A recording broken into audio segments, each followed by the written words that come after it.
Hi cooking lovers, మీకు నచ్చేలా ఉప్మా చేయబోతున్నాను. ఒక పాన్లో ఒక కప్పు బొంబాయి రవ్వ తీసుకుని కొద్దిగా ఆయిల్ వేసి లైట్గా వేగిన తర్వాత ఒక ప్లేట్లోకి తీసుకోవాలి. అదే పాన్లో 3 టేబుల్ స్పూన్లు ఆయిల్ వేసి మరగనివ్వాలి. పక్క స్టవ్ మీద ఒక కప్పుకి 3 కప్పులు వాటర్ వేసి బాగా మరగనివ్వాలి. ఆయిల్ మరిగిన తర్వాత ఇందులోకి జీడిపప్పు బద్దలు వేసి లైట్గా వేగాక ఒక ప్లేట్లోకి తీసుకోవాలి. అదే ఆయిల్లో పచ్చిశనగపప్పు, మినపప్పు కొంచెం దోరగా వేయించాలి.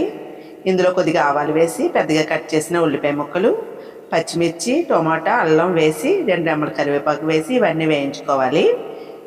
ఇవి వేగిన తర్వాత పక్కన మరుగుతున్న వాటర్ని ఇందులో వేసుకోవాలి. సరిపడా సాల్ట్ వేసుకుని ఒకసారి మరిగిన తర్వాత ఈ నూకను కొద్దిగా కలుపుకుంటూ వేసుకోవాలి. ఇందులోకి కొద్దిగా నెయ్యి వేసి స్టవ్ ఆఫ్ చేయాలి. వేయించిన జీడిపప్పు బద్దలు వేసి ఒక ప్లేట్లో తీసుకుని సర్వ్ చేసుకోవాలి. ఈ వీడియో నచ్చితే లైక్ చేయండి, సబ్స్క్రైబ్ చేయండి.